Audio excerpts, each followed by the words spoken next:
Well,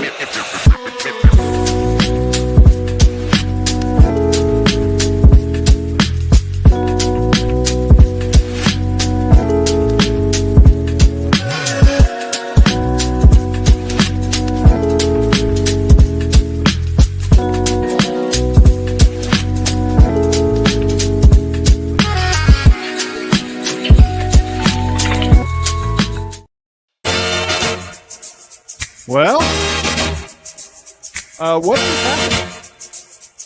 Anybody know? What is up, everybody, and welcome to the DNVR Nuggets podcast. Remote today because we are allegedly being joined by Vlatko Cancar, although whenever you have a commitment from an athlete, you never know. You never truly know. So we think Vlatko is joining us on the show today, but if not, there's still a lot of things for us to talk about. Dude, that phrase has never been more true than today. A commitment from an athlete is as flimsy as it gets. Yeah, it's a really interesting one as there's reports 5 minutes ago, no longer than 5 minutes ago, was there a report that Jonas Valanciunas considering or maybe even deciding to forego his NBA contract and skip over to Europe. That would be a huge change to the Nuggets offseason.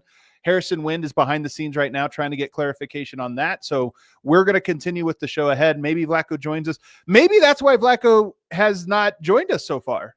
You know, the plan was to go. All of a sudden, radio silence. Maybe there's some Vlatko motion. Maybe he's got another phone call right now. Who's to say? It really is true. So, all right. Well, nonetheless, I do have a great panel, and we have no shortage of things to talk about. Brendan Vogt's in the house. Hey, guys. How's it going? This was a show we tried very hard to prepare for. Turns out we're doing a totally different show, but I'm ready to go. We'll do it live. That's one thing we're prepared to do here at DNVR. It is one thing we're prepared to do. We could talk about anything. We might go short today, but we'll see. Over here, looking good, by the way. Yeah, I agree. Do a little grooming, dude. A little manscaping.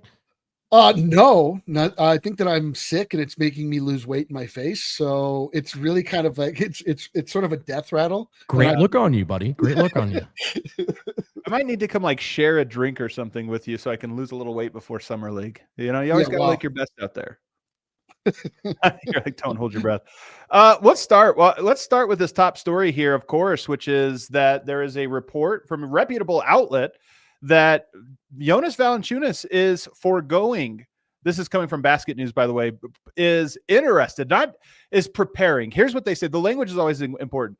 Preparing to close the NBA chapter of his career. According to Basket News sources, the 33-year-old Lithuanian is close to accepting an offer from Greek powerhouse Panathinaikos. And then it talks about how his deal is non-guaranteed next year and he's coming to the Nuggets.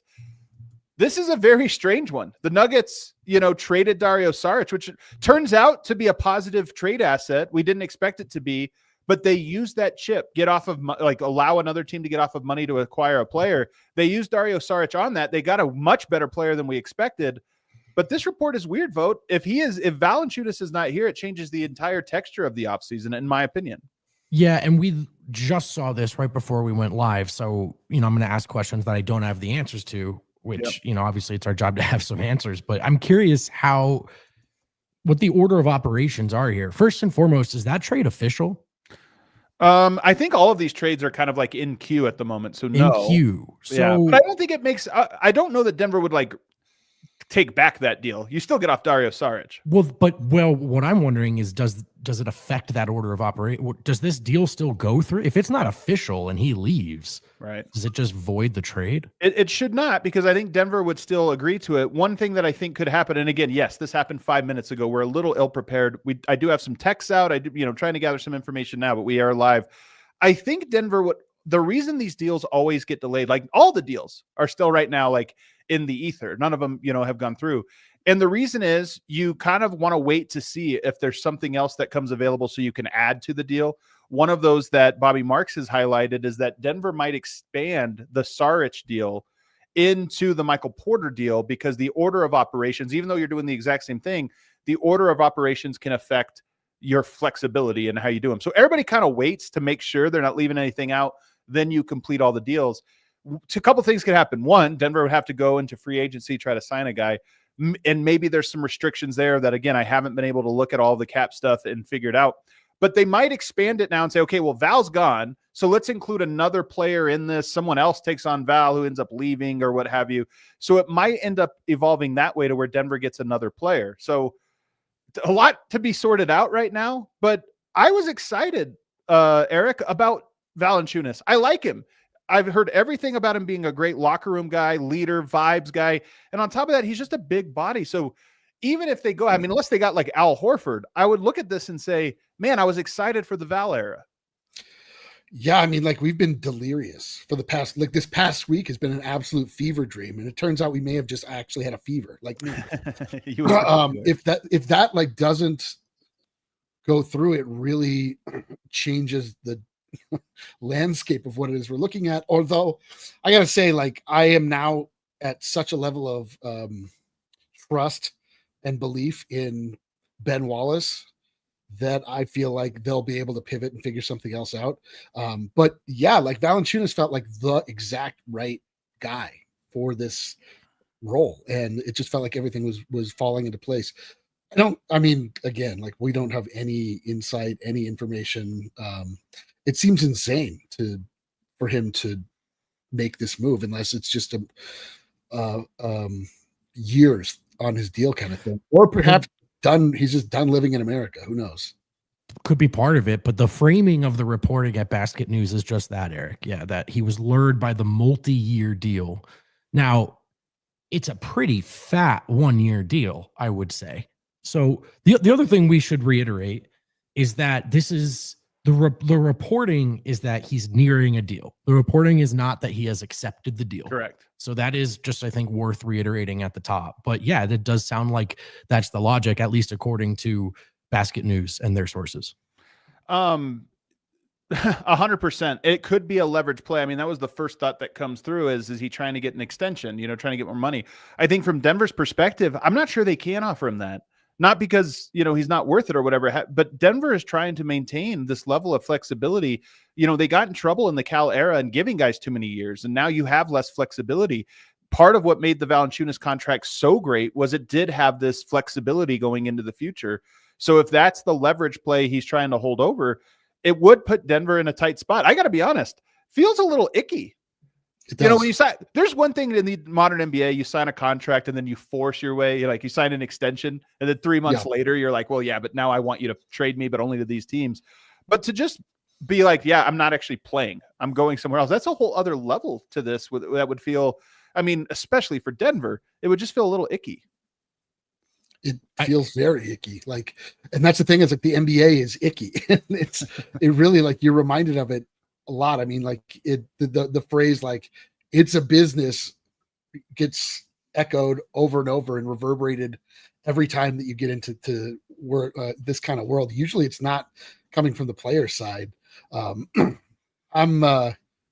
Like, I'm a little shook. I don't want to get, like, too dug in on any kind of idea until we have more clarification, but sorry, maybe, you never know. I mean, it could be it's years, starting job, whatever it is. But yeah, he could effectively just say, I am done as an NBA player. I guess my question then, just, which we don't necessarily know, is he still a King? So as he makes this decision, like, do the Kings need to make this trade now? Yeah. Well, I think for the Kings, yes, because they, and this is something I forgot to talk about yesterday, but Denver, part of why I think they felt good about their process throughout this whole offseason was that they had identified players they liked, but you can't just dive in. I mean, we want this guy, and this guy, and everybody knows that's your plan. You kind of have to be flexible and have multiple plans. And I think the domino that really triggered Denver's aggression towards Val, they obviously had identified him as a player they wanted. And when they saw Sacramento, or heard Sacramento was going after Dennis Schroeder, they look at their salary cap sheet and say, oh, they need to shed money. They are now a team that is incentivized to make a move that would take on less money and get them off. And so you see Saric at 5.5, you see Val at 10+, and it was like, hey, they would take this deal now. to be able to make sure they can get Schroeder, who they don't care about Saric, but this makes sense for them. So that was an example of, I think, how Denver felt. Everybody was prepared for the moment and had flexibility, and then was able to pounce as things kind of unfolded. So I say all that to say, no, I do not think Sacramento would void this deal, because they were just trying to get off money. That was their motivation. They still got off money. Yeah. This is shocking. I mean, really, truly, again, for it to come at the end of the week, which has just been beautiful, just pure. This is the vibiest week we've had since the Denver Nuggets won the NBA championship. It's so true. We've really been brought back. There's been not an inkling, an inch, or a sniff of bad news, and this would be devastating. Truly, this is really I would say, as close to the centerpiece of what the Nuggets needed to accomplish. Obviously you're talking about getting off of Michael Porter Jr., but you're not replacing with a much better player, if better player. I mean, that's a lateral move. You're just getting money. And then really the thing that they're adding, which is the most valuable, is buying Nikola Jokic time on the bench. And that is, to me, the most important thing, is to have somebody that they're able to reliably give Jokic rest, even maybe more than we're even expecting. It's to have somebody that is this level of competency at that position is massive. And so, I mean, it does, it doesn't mean that we are screwed, but if he doesn't come, I mean, it means that that's a big change in plan, and they have to obviously fill that space. Yeah, it's really surprising. And then, of course, we were planning on having Vlatko on today, right at the top of the show for a half hour, in great communication with him all the way up until recently. So then you put your tinfoil hat on. Kale, I don't know if we have Conspiracy Corner on this remote setup, but you look at it and say, wait a second, hold on. Is this why he has all of a sudden gone radio silent? Is it possible they looked around and said, okay, we know a guy that could gain 40 pounds in short order, play a little backup center? My God. My God. What are we doing? What's going on, dude? This is quite the Nuggets experience right here, Vogt. I know you've been around it for a while, but this feels like the most Nuggets thing ever, to be like, we finally have it. We're sailing on the Hakuna Matata, or we're sailing off in the everything's good boat. All of a sudden, Nug life. You thought I was dead? Again, to be clear, worth reiterating, this is not official. This is a rumor. This is I should say rumor. It's reporting, but it's not official. And the reporting isn't even that Jonas has made a choice. So we are talking about hypotheticals, as the chat suggests. My point was, the point I was trying to get at with the trade still being in the queue is, if he just decides to retire a King and walk away, do the Kings need to make that trade at all? Or are they just off the money? Or do they just get off of the money, you're saying? That's where I was trying to lead this conversation. Yes. I mean, look, we're in uncharted territory. I actually don't remember this. You know what I mean? I don't remember this happening before, where it was like, actually, the trade's off. Someone quit. Well, right. Rudy Fernandez did sort of a similar thing where, I mean, it wasn't that he voided a trade, but he was part of the Nuggets, and he was just like, yeah, no. And he just went back to Europe. Yeah. This, it really would it make Big Val a villain in Denver? I mean, we have no connection. At this moment, he's our guy, but those roots don't go deep at all. Of course not. Of course. Listen, I have no problem turning on anyone. If I get looked at wrong, you're dead to me forevermore. So listen, I don't want to be too definitive. I don't want to say too much until I know it's true, but I'm ready for it. I'm ready for that life. You're ready for whatever happens here. Kind of a kick to the groin here, but we'll have to get some more information as things evolve for us. And we'll have Harrison Wind later on the show. I could see him behind the scenes right now, checking in on everything. And hopefully we get Vlatko Cancar on again. Working with pro athletes, always questionable. I thought Vlatko for sure would be our one guy, but we'll see if he ends up hopping on here any moment. Turns out there are no friends of the show. There are no true friends that we made along the way. Vogt, you look very serious. I'm just considering the outcomes. That's all. Cool. All right, let's take a break. On the other side, there are some coaching hires, some other things for us to talk about that are very interesting. We'll get to that after the break. We've got you covered here at DNVR. We've got your floor covered here with our friends at Empire Today. They are your best bet at new flooring. And why are they their best bet, your best bet? Because they live and breathe flooring. They will be with you every step of the way. It's a whole different ball game. The flooring experts at their showroom are just that, flooring experts. So there's no surprises. There are no questions that you can't ask right there on the spot. They bring the showroom right to your home. They pick the right flooring and the right colors for your space. You can see how it looks with your furniture in your house. And you can just get a whole picture, right? A whole sense of the purchase you're making before any costly commitment. Schedule a free in-home estimate today because some things are just better at home. DNVR listeners can receive a $350 discount when using promo code DNVR. Yes, you heard that right. A $350 discount with code DNVR. Restrictions apply. Visit empiretoday.com/DNVR for full details. And we'll keep it moving along here and talk to you about our friends at First Bank. Whether on the road or at home or somewhere in between, First Bank makes banking easy, convenient, and secure. Their mobile banking app allows you to check balances, pay friends, and manage your money anytime, anywhere. Here's the best part. Open a new First Bank checking account today, and you could earn $300. First Bank is all about helping you stay on track. Their tools make it simple to stay in control of your finances without the hassle. No matter where life takes you, First Bank gives you the freedom to bank how and when it works best for you. So if you are ready for better banking and the chance to earn a little extra, head to efirstbank.com/bonus. That's efirstbank.com/bonus to open your account. Bank how you want, when you want with First Bank. Certain restrictions and requirements apply. Member FDIC. Alrighty, we are back here. We bring Harrison Wind into the show. You know, I will say, and this is a report, that the language on this has been from it changed to considering. It was nearing a deal. Now it's considering a deal. I will say my gut tells me this is a leverage play against the Nuggets, trying to get a guaranteed deal or guaranteed contract on the next year. But whatever you think, Wind, I will say this feels like a test for Ben Tenzer, John Wallace. This feels like their first real, or not their first real, but it feels like a big test. How do you navigate a real curveball like this? You mute yourself. Yeah, this is wild. The first thing I thought of was leverage play for sure. Yeah. He's an expiring contract. I think there's an option on Big Val's contract for next season, but he's pretty much an expiring deal. If he can get a 3-year contract, that seems like a good piece of business to me. But it does feel weird because he's under contract right now. Yeah. It's not like he's a free agent. It's not like he has an option on his contract this season. Like Big Val's thinking about doing the thing we were begging Dario Saric to do. This is what we were begging Saric to do: opt out of his contract and go to Europe. But Big Val is under contract. There's no option or anything. He'd have to get bought out of his deal, I think, to do this. Either Sacramento, I think, would have to buy him out for him to go to Europe. Or if the trade's completed, the Nuggets would have to buy him out for him to go to Europe. I don't see why Denver would do that. I mean, you are getting off of Saric, but I don't even know if it's worth it at that point. Maybe, maybe not. I don't know.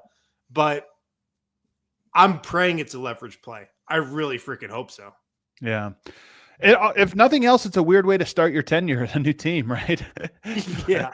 Feels a little bit awkward for that to all take place. So we'll wait and see as that story evolves here over the next hour and beyond, and we'll update you. Obviously, stay locked to the DNVR's Twitter account as well as thednvr.com.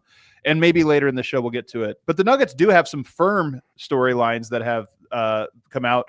And that is that Jared Dudley is joining the Denver Nuggets staff. We knew he was interviewing this week. We knew there was a lot of momentum. Usually when an assistant coach has an interview lined up, they're going to go there. Like that's almost the formality where it's going to happen. Well, it's official now. Jared Dudley will be David Adelman's lead assistant. What do you make of this vote? Two things. Jared Dudley is a great vibesman, and I immediately thought about the way Adelman sort of articulated the way he wanted to approach the postseason and the player quotes around it, particularly this dynamic of Adelman not really wanting to do any fathering or big brothering or hand-holding. Rather, it's not about not wanting to do it. It was giving the players room to do it themselves. so that he can just kind of walk in and talk about tactics. And I almost immediately thought about that division of roles, that delegation of roles. I mean, typically the head coach is in the NBA is more about the big picture and less in the weeds of tactics. I wonder if this will be a slightly different approach where Adelman is kind of more focused on the whiteboard, and Dudley's job is to do a lot of what Jeff Green and DeAndre Jordan did here, which is just sort of, manage personalities, approaches, making sure everyone's rowing in the same direction, in the same boat. I think that seems to be Dudley's calling card. That's his reputation, his skill, if you will, as an assistant, is his ability to relate to players. So my first thought is he a guy who is kind of here to help keep the peace, while Adelman can sort of focus on perhaps potentially innovating this offense, integrating Cam Johnson, etc. Yeah. Wind, what are your thoughts there? I love the Jared Dudley hire. I mean, it's obvious he's really well regarded. Like, everybody speaks highly of him. LeBron was livid when he left the Lakers to take an assistant coaching job with the Mavs a few years back after they won the championship in the bubble. He's been highly spoken of on the Mavs bench these last couple of years. And he's also in crazy demand. The Cavs wanted to hire him. There were a couple other teams wanting to hire Jared Dudley, and he chose Denver. He is getting the number 2 assistant job. He's quote unquote the, number 2 guy on David Adelman's bench, but he had other offers out there. He had other offers out there from good teams too, other contenders. And I feel like the fact that he chose the Nuggets is cool. You don't always see that, especially on the assistant coaching ranks. Yeah. Here's what I've heard about Jared Dudley. So very well respected, by players, including top players. I mean, some of this is he's one of those guys that has connections to the superstars of the NBA. Put a pin in that, because I think that's very interesting. But number 2, you just talk about, usually your head coach is the charismatic leader, general type guy. And then you have some specialists who are your assistants, who are X's and O's, defensive savants, or what have you. David Adelman is sort of the savant. He's the one that knows the plan and is very thoughtful in the strategic elements of it. Dudley almost feels like it's in reverse. The fact that he's the lead assistant, and I'm told by our guys out in DLLS that he was not like your defensive strategist. He wasn't your offensive strategist. He wasn't really doing the X's and O's at any point while he was in Dallas, but he was a good leader and would speak up in timeouts and take on different roles like that, obviously keeping the team together. So it almost feels a little bit upside down, like you have your strategist, your head guy. Just want to jump in really quick, Adam. I don't mean to step on your point, but our guy Mark Stein actually did just put this out there. League sources confirm that the lure of a return to Europe holds strong appeal to Jonas Valanciunas, which could lead to him seeking a buyout from his NBA contract to go to Greece. Now seek it, buddy. Who doesn't love a good buyout? Yeah, jeez, man. The NBA, what is it? Adam Silver, get control of your league. What is going on out here? Can we put a stop to all this buyout stuff happening? Like, this is the summer of the buyout, man. What an absolute disaster this would be. Do you guys want to buy me out? I'll go somewhere else on a minimum. I gotta let you know, Vogt. I don't think that the numbers would be the same, but sure, we'll buy you out.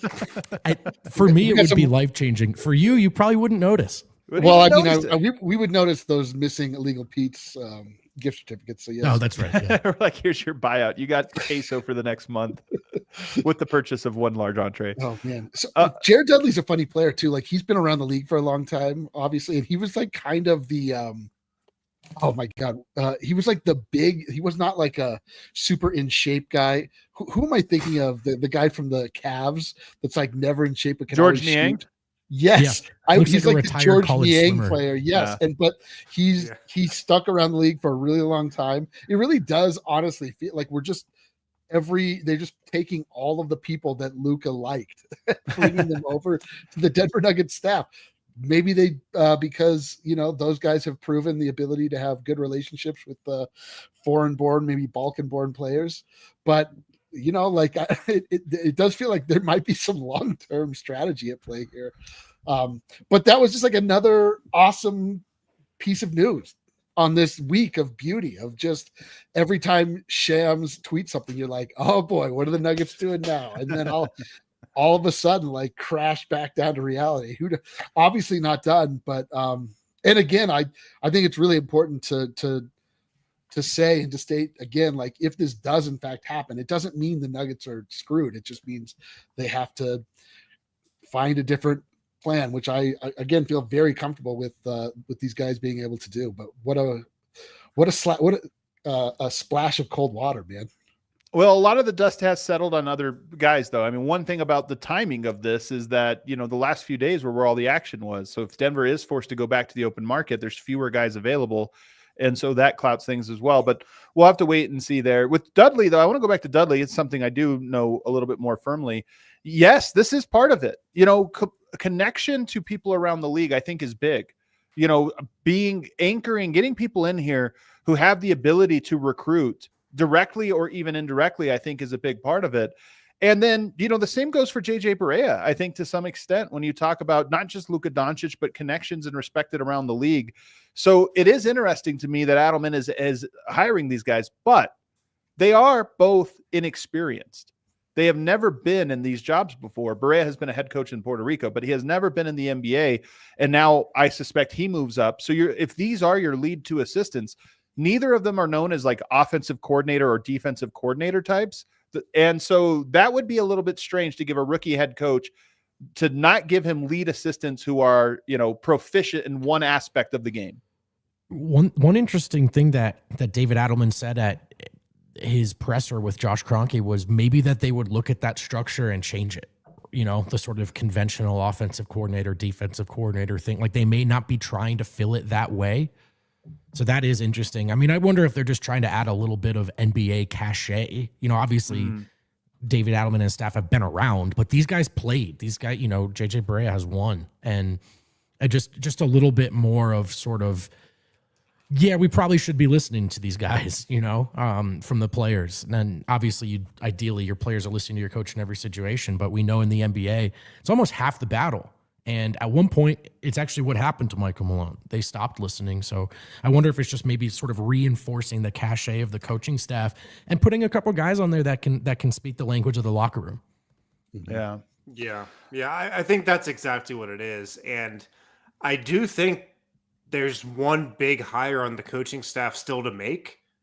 Is if you got 4 coaches on the front row of your bench, Adelman, Jared Dudley, and JJ Barea, it still feels to me like there's a big hire to be made. And I feel like that guy ideally would be maybe an ex-coach, defensive coordinator type. Because if there's one side of the ball you'll feel more confident in, it's probably the offense, with that being what Adelman's done here. And that's kind of more of his background. But if they do hire another coach to the front of the bench, which I think they should, there's an opening there, it seems like. I would hope that's a guy with some head coaching experience would be cool, and a defensive kind of acumen. Yeah, it could be Tom Thibodeau. I know it won't be, but wouldn't that be a slam dunk? It does, I think, have to be a defensive guy, right? It would have to be somebody defensive, because I think Adelman is your offensive coordinator, even though he's the head coach. Yeah. So bringing in somebody that can kind of anchor and figure out this defense would be really big. But I do like the Dudley signing. By all accounts, extremely charismatic, very well liked, very well respected. And Barea too. Barea is considered a very sharp basketball mind. So I think that would be great. So I think these hirings are actually pretty exciting. But to your point, Wind, I am waiting for one more guy. And they were linked to Borrego. I mean, that was a guy that they were interested in. That's the type of guy. That's the exact type of guy they would look at. I found that really encouraging, by the way, fellas, in the midst of all the other news and transactions and coaches they interviewed and attempted to hire. It's something we've kind of tried to carefully articulate in the past. It's not about how good or bad any past head assistant coaches were. It was this sort of, does a head coach have a green light to get aggressive in building a staff and go after people and people with high reps and people who are desirable? Will we get into bidding wars? Now, they didn't land him, as it turns out, because they didn't get permission for what was deemed a lateral move, but that they even went after him to be an assistant. I loved that. Like, to me, that was another example of what seems to be this org taking some real steps in the right direction. Yeah, and I also just love the idea that this is all of these guys are guys that not just guy, oh, you're here, come. These are guys that are in demand. Like, these are guys that are sought out by other teams. Right. Denver's doing, seemingly, until obviously this Val news, turning itself into like an actual basketball destination, like using the leverage of Nikola Jokic to actually be able to pull in prestige from around the league, players, coaches alike, like wanting to get the best possible minds and bodies around Nikola Jokic to make sure. I mean, nothing better than giving the opportunity to win, have a real opportunity to win a championship and being able to leverage that. So I love it. Well, we'll see how this whole thing plays out. Denver not having to buy him out, I will see how this whole thing plays out. You never want a guy that you're forcing, I guess, to come. That would be weird. But at the same time, you know what? $10 million. I think at some point, I think I got over it. And it's like, yeah, this could be a leverage play. He'll make way more money in the NBA over the next 3 years than he'll make in Europe. Yeah. Like, he just will. Yeah. So I don't know if my argument about that really holds up the more I think about it. And I think it'd be bad for Denver to blink here. I mean, like I said, the flexibility was part of it. So to guarantee his contract next year, I don't know that that's the right play. Denver's going to have to be very firm. And like I said, this is a big moment for Ben Tenzer and John Wallace, because identifying players, reading salary cap, reading the tea leaves, organizing, that's all part of the job. But some of it is sitting across the table and finding a way to strong arm what you want versus whoever it is you're negotiating with. They're going to be tested at that, here in the coming week with Peyton Watson and Christian Brown. So they have some tests for them, but here's a curveball that comes their way after a week of good vibes. All right, let's take a second break here. On the other side, let's talk about who the big winners are of this like new look team. Because I think these moves, Big Val, Cam Johnson, apparently, some of these us moves, 20 minutes ago. That's so true. They benefit certain players more than others. We'll talk about that on the other side.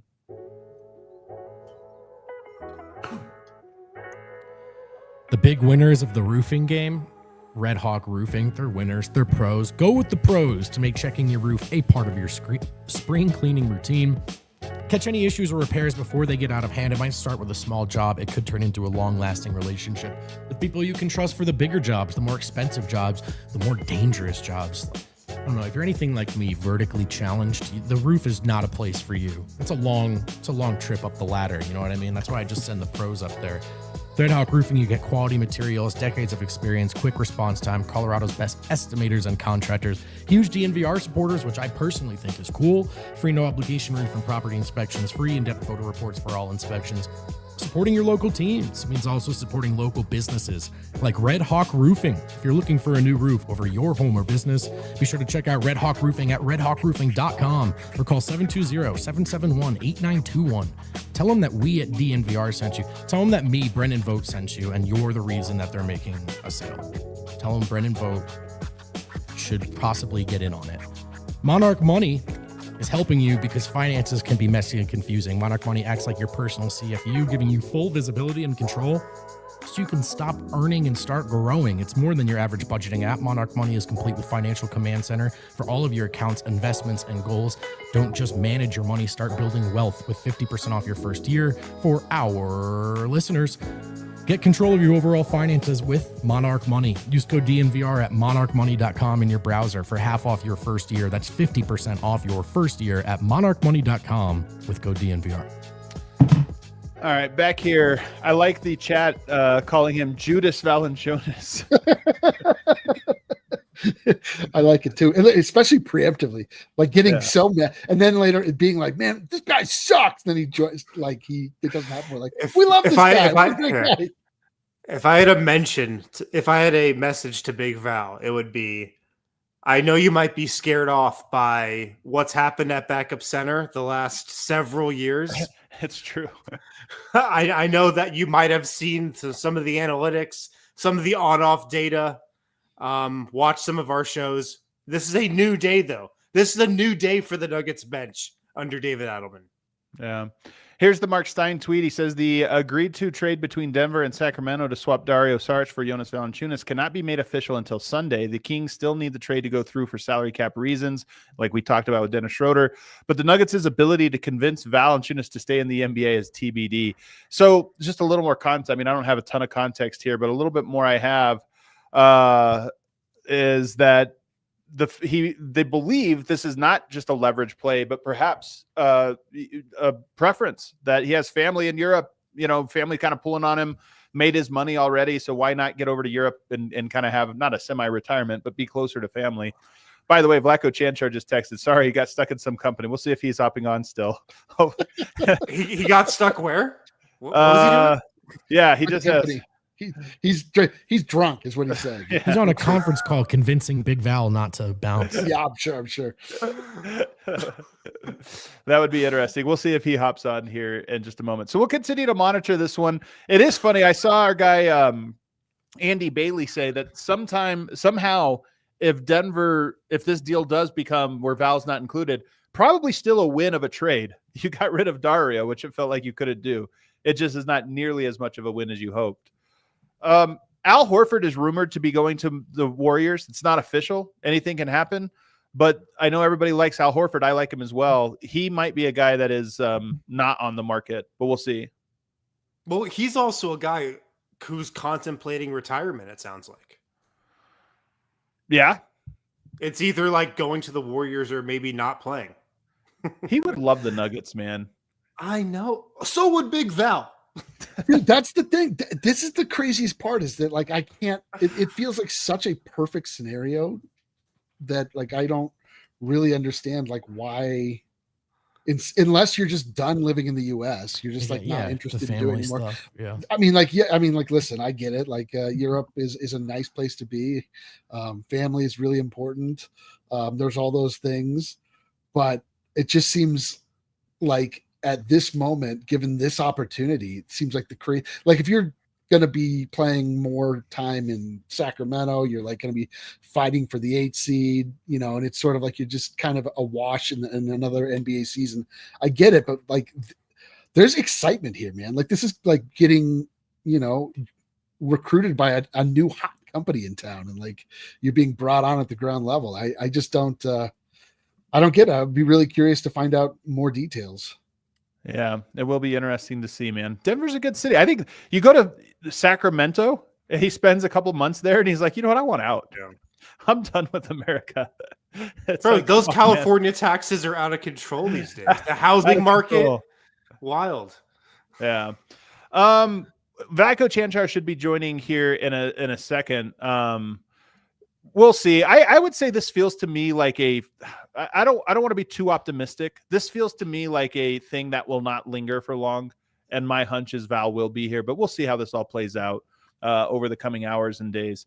I will say that I am curious who you guys think is the biggest winner from Denver's offseason. If there was a single player that you think benefits the most from all these moves, who do you think? You're shaking your head, Eric. Who do you think? Because it was Big Val. Like, it's unreal. I don't think so.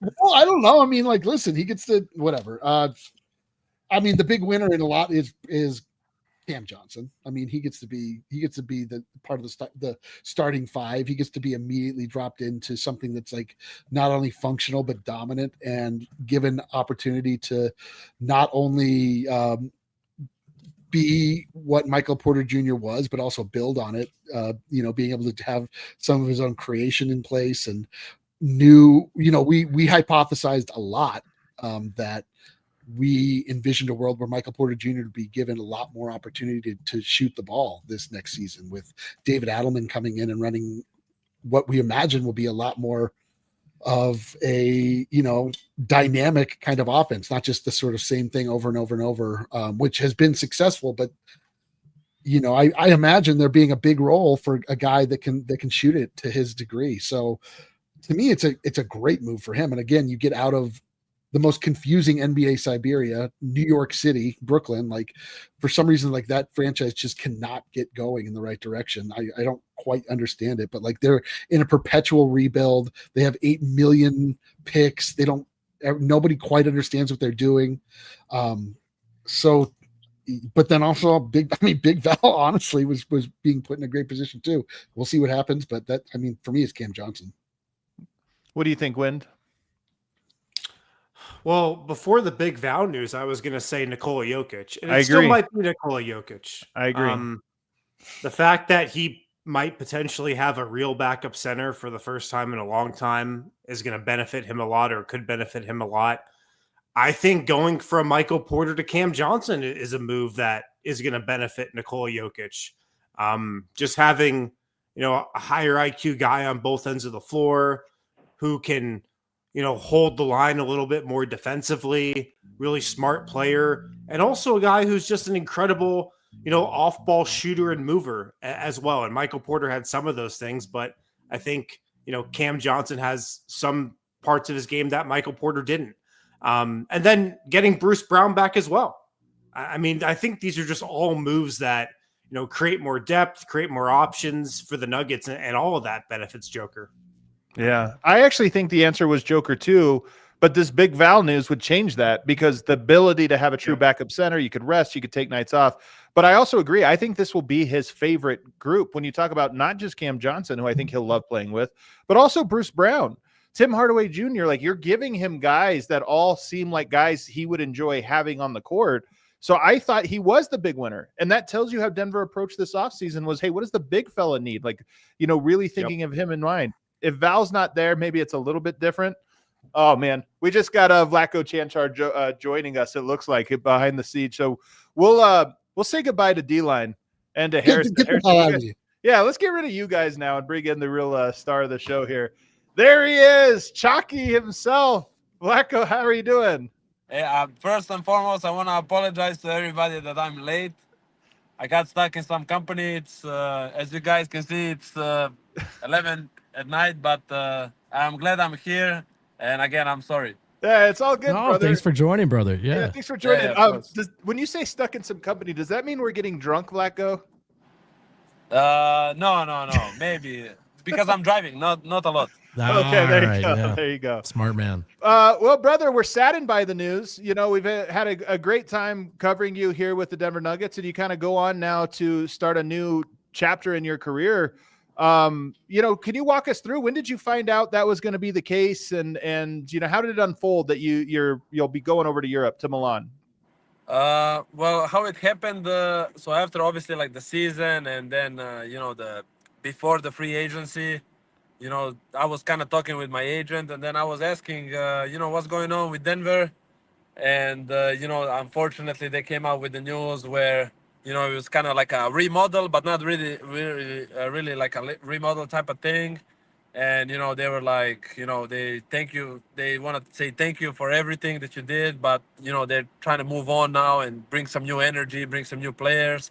And then I accepted it. I say, okay, it's, I'm glad I was part of the team for 6 years. And, for me, it was okay. I asked if I can go somewhere else. And then I think they said for the best for me was go somewhere and play. And, Milano came straight away, and they were, eager to bring me in. And then obviously, like, I got that feeling of, being wanted, and being important. I say, of course, I want to go to Milano. Yeah. You mentioned looking, feeling fondly about your time in Denver.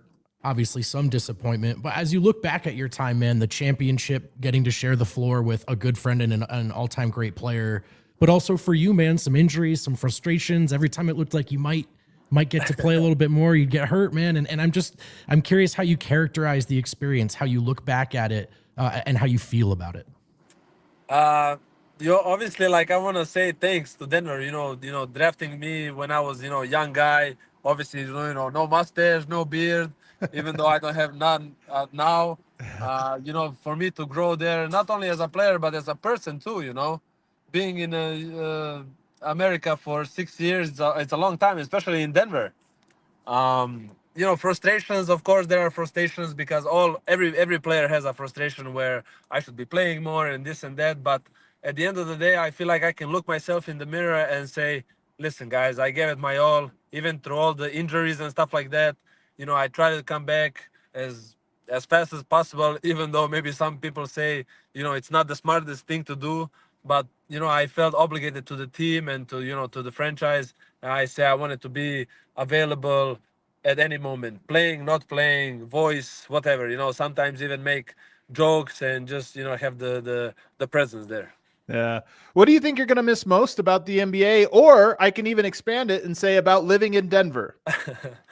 I will tell you what I will not miss first: the altitude for sure. Because Really? man, every time I came back, like from summer, because I live on the coast. Every time I come back, the first couple of practices, me and Augie, I say to Augie, please, like I can't. I'm literally like my spleen hurts, man. How much the altitude gets me. But for sure, I will miss the people there. That's what I miss the most. That's what I felt most close with. Obviously all the teammates, the people I met outside the basketball court. I think for me it's all about the people that I'm gonna miss the most. You have courts are pretty much the same, just different logo and stuff like that. But what made me feel most that I could call second home, because this was the most I've been in a club, because I was in Mega for 2 years, Burgos Right. 2 years, and then I was here in 6 years. So I could call it basically my second home. So yeah, I definitely gonna miss the people the most. Man, is there anything about American culture I mean, the altitude in Denver, but is there anything about American culture you're like, you know what, not going to miss this part? American culture, oof. Um, I can't say, because I really had it nice. I like to say, when people ask me like, oh, how is living in America, I say for me it's good, because I'm in the best league in the world. I get taken care of. Like, I can't complain. Living wise, I can't complain. The only thing I could really complain is, I guess, maybe just playing. But living wise, everything was good. Yeah. If there is something I'm not gonna miss, or I don't maybe like, maybe because I'm like a kind of a person who likes to like slow down. Everything is fast in America. You don't have Yeah. time to sit down, coffee, talk with people, because everybody is just work, work, work. And maybe I can say maybe uh, less business, more like love for the sport. Yeah, maybe I can say it like that. Is there something now that you go to Europe? This almost feels like a halfway point in your career. You're going to have a second half now and you're going to Europe. So what kind of player do you want to be? It's like different in the NBA. Now you go to Europe. Is this like, I'm going to be the Nikola Jokic of Europe now, or the Jamal Murray? Like, what kind of player do you hope to be? No, I'm still trying to be the best player. Like, Yeah. you guys obviously watched me in the national team, and just kind of the glue guy. I feel like I excel the most at that type of role. I think, just having the team all connected, always move the action, always play, and then obviously consistency of playing, and then getting the confidence is gonna be like the 0.5 mentality: shoot, pass, or drive. It's just gonna be like fast. I don't want to be either like the elite scorer or elite all around. I'm just gonna try to fit in the system as best as I can, and I feel like that's how I play the best. Kind of like a let's say like a Draymond Green. A guy who I will really try to set an example first in defense, and then offense is gonna come. But first, focus more on defense. Try to like pick up full court, because in Europe they do that more. And trying to get in the best shape possible so I can do that.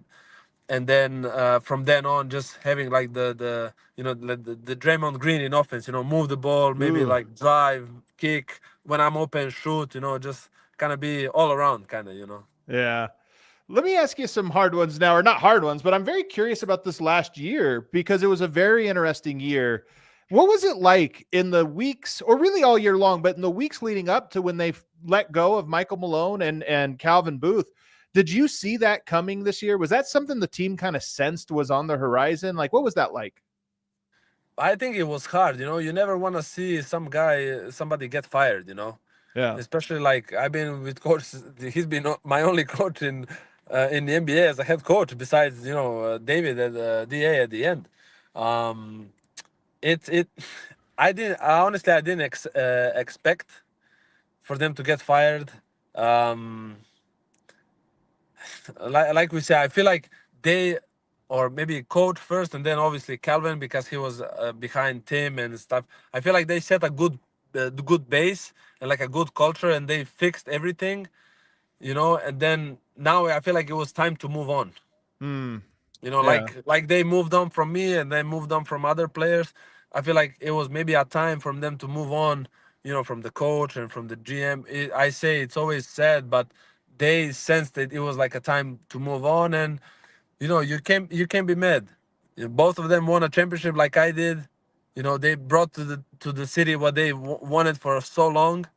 I think they should, go out, go leave with their head high. Yeah. They shouldn't be looking back and like say, oh, they effed me or something, or they didn't be right. No, it's sports and it's life. People move on. Yeah. So I think it's like I say, it wasn't expected, but you have to accept it.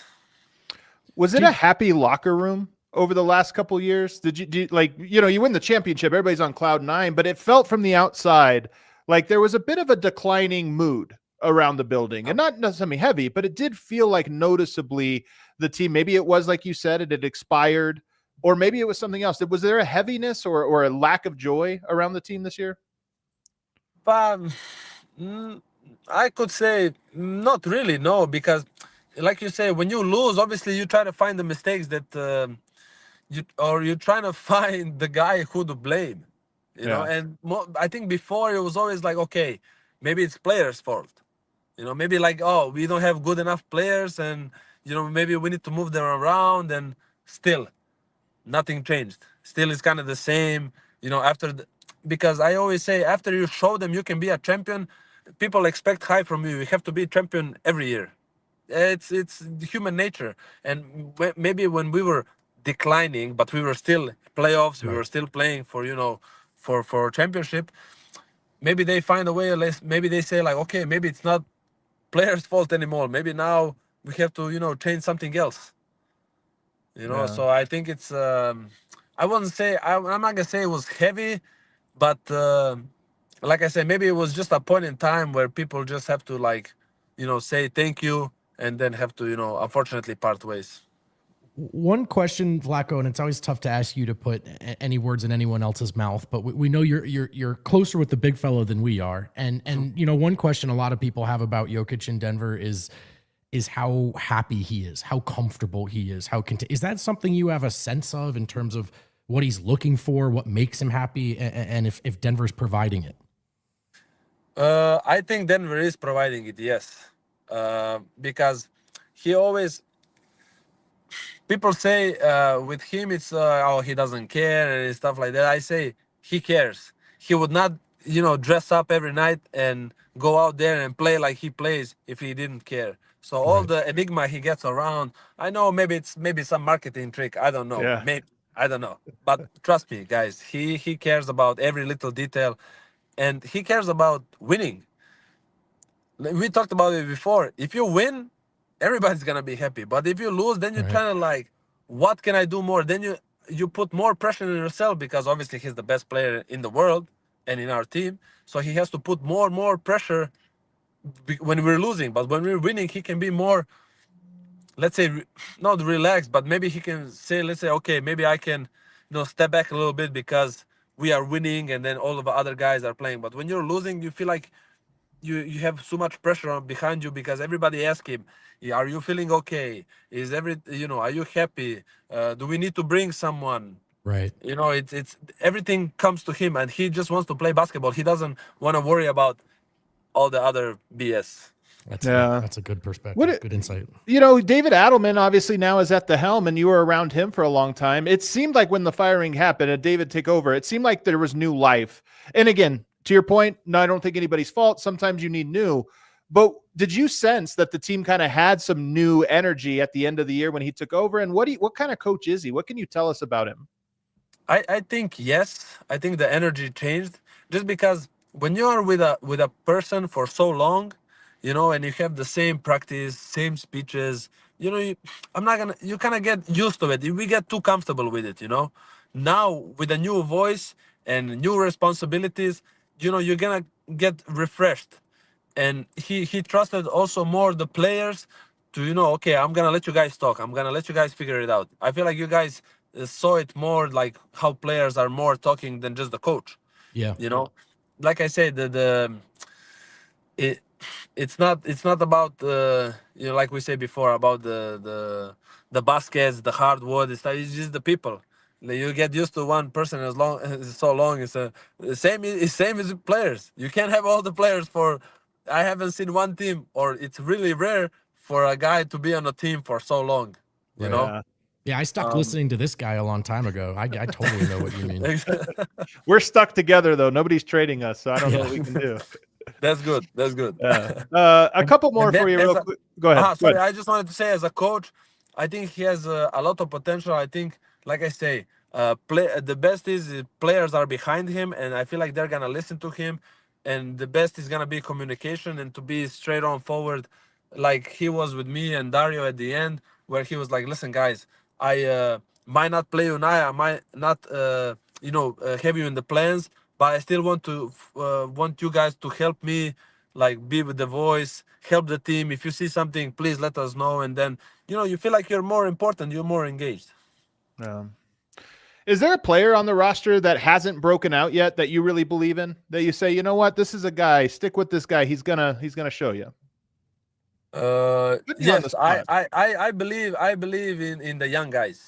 I feel Mm. like I believe in the young guys, and obviously, Piwat, he can even more, Julian even more, Picky, Hunter, Zeke obviously even more. He's still young.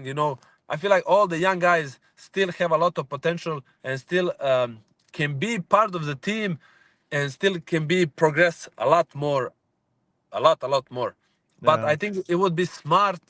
I'm not coach, but my opinion would be sometimes it doesn't matter who starts. Maybe it's something in the contracts. I don't know. But to put the young guy with the starting unit, so he can make mistakes, so he can learn. He's gonna get the confidence then. Then okay, move it, mix it up a little bit. It doesn't have to be, the starting five usual, the bench usual. No, mix it a little bit. Put the young guy in, so he gets confidence, so he plays, a couple baskets, plays hard defense, and then that's how you develop young guys. If you just put him, the best starting five and then the best young guys, of course, it's not gonna be perfect, and we don't have the patience for them to mess up so much. So maybe mix them in with the starting unit, maybe one guy, two guys, and they're gonna learn and they're gonna develop, because you can practice as much as you want, but the games are the most important where you're gonna develop. Yeah. I like Coach that. Vlatko. Oh, coming yeah. out a Wait. little bit Hey, here, I think there's an opening for an assistant. I think I found the assistant here. Come on. Maybe in the future. Last one I have for you here, Black. And I really appreciate you taking time with us, man. I mean, we've enjoyed covering you for all these years. And I mean this. You're an interesting player, but you've always been very gracious with the media, too. A lot of players, we're like little mosquitoes, so I appreciate you coming on the show and giving us your time. The last one I have for you. If you were to say something nice about the Nuggets organization or the city of Denver, playing for Denver, to like friends or families or a co-star on the Slovenian basketball team, anybody, just random people, maybe a Luka Doncic, like Maybe what would you Luka, say? like maybe just Luka, maybe it could be hypothetically. anyone. Would you Well, recruit them and say, hey man, you would like it there?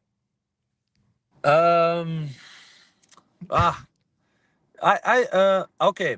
I would recruit players who want to win championship, Yeah.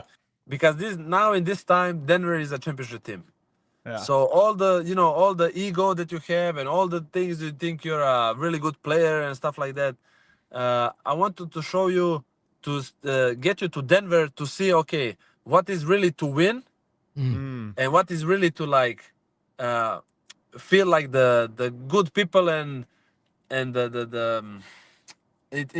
I really say there's no bad person in Denver.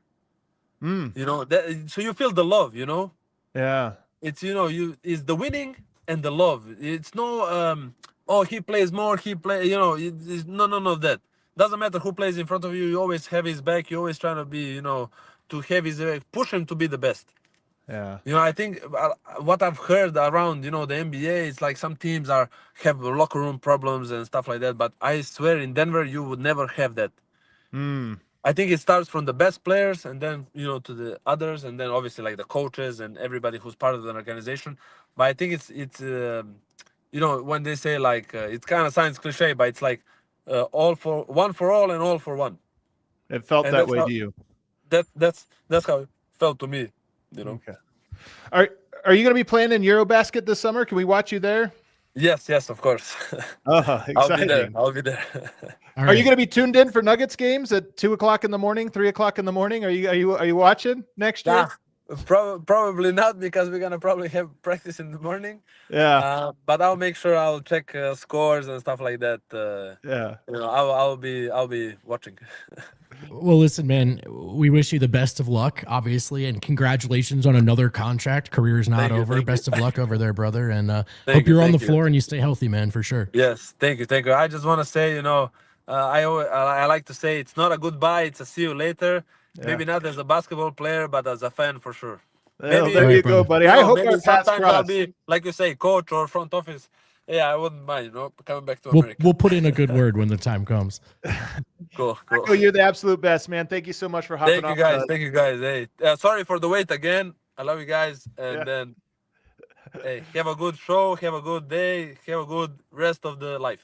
Okay. Thank you, Shockey. You too, brother. You too, brother. Man, Vlatko's the best. That was great. That was awesome, man. That was awesome. A very, very likable guy. And it's my first thought was, poor Vlatko. But ultimately, if he gets to go get on the floor, it's pretty easy to sneeze at overseas hoops. That's a professional contract. So I hope he gets to play. Hope he makes some money and has some fun. I hope we get a couple highlights, man. The Slovenian hammer coming down. Couple dunks or another half court heave, whatever he's still got. The remaining athleticism is it's been a lot of injuries, man. Vlatko, you wouldn't look at him as a high flyer, but he busted it out every now and then. I also just love how positive he is. Like that was a very positive perspective on a tumultuous year and everything there. And it sounds like he gives the Nuggets organization rave reviews. I mean, he said this last time he was on, that he has friends in the league, and it sounds like it sucks in some of these other orgs. So however much the Nuggets are not a perfect organization, I do like that a guy like that with outside perspective comes in and is like, no, man, it was good here. There's good people here. Yeah, 100%. And that they maybe were able to maintain some of that some of it persisted, maybe more than we thought over those years. And it was cool to hear, though, his perspective on that. And I think, Vlatko is a guy who, when he first came back we first saw him again after the latest procedure. I said, how's it going, man? And I had such a solemn tone. He's like, dude, I'm great. He always keeps this really good perspective. So I'm sure he's got a positive outlook on what's ahead. Yeah, he was a great guy, man. This is part of what makes covering teams fun. Like, we live in the trades era. Every fan, I always say this, back in the 90s, everybody wanted to be like Mike. They wanted to be the player. I feel like nowadays every fan just plays GM. It's like trading guys, get rid of this or that.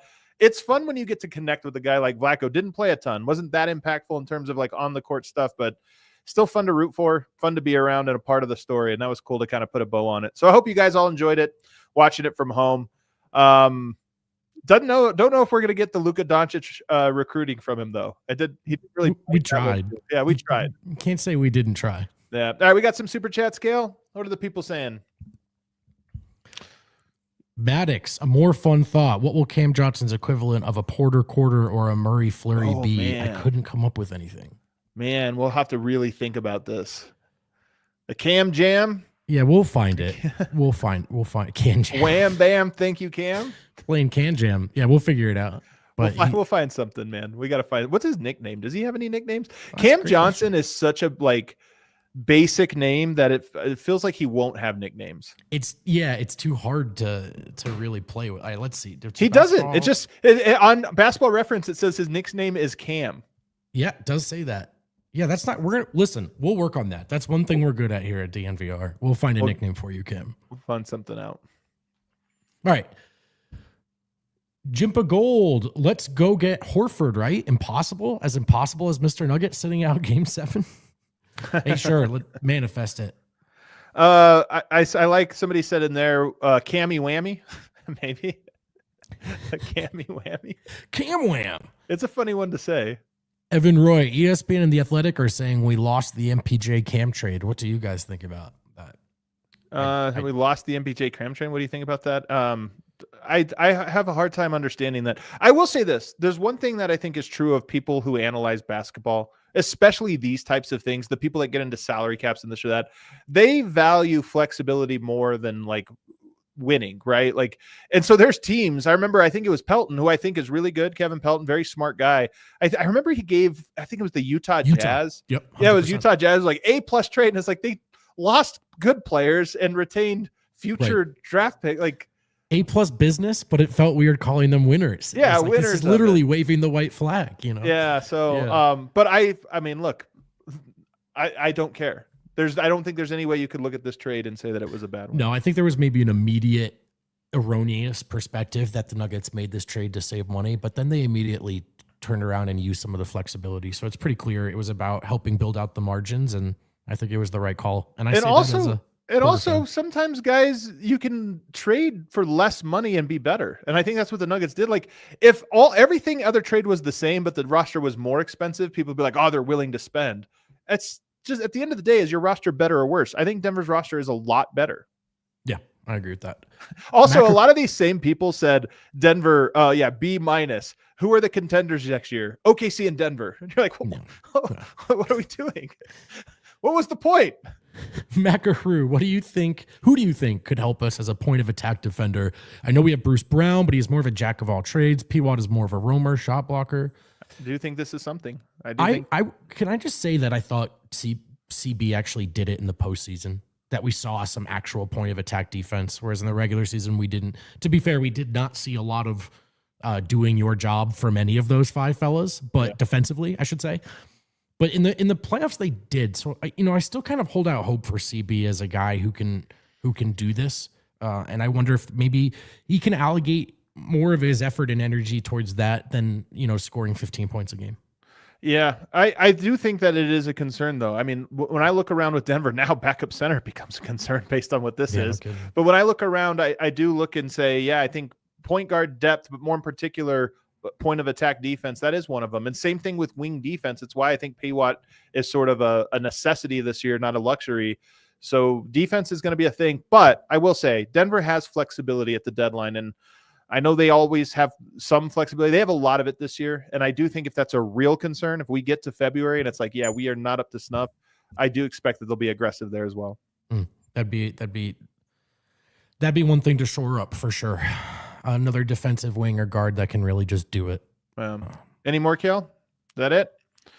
If so, cue that outro music for us. Do we have outro music on StreamYard? I don't remember if we do. There it is. Look at that. Everybody, thanks for tuning in. You might want to stay locked to our social media accounts because we will have updates as they come through on this Valanciunas thing heading into a holiday weekend. And for everybody out there, this is my favorite holiday. Going to see fireworks tonight. I'm going up to the mountains for the next 2 days. Going to be doing some fishing, some barbecuing, playing with the kids. I can't wait. What do you got planned, Vogt? I'm doing this Independence Day we're doing at Cheeseman Park. Independence Day. I'm telling you, I love this holiday. I hope everybody else does as well. Go enjoy it. Go outside, soak up the sun, do something good, eat some good foods. Tell some people you love them. Thanks for hanging with us. We will be back on Monday. Probably a lot to report. We'll see you then. We all silly like the mayor.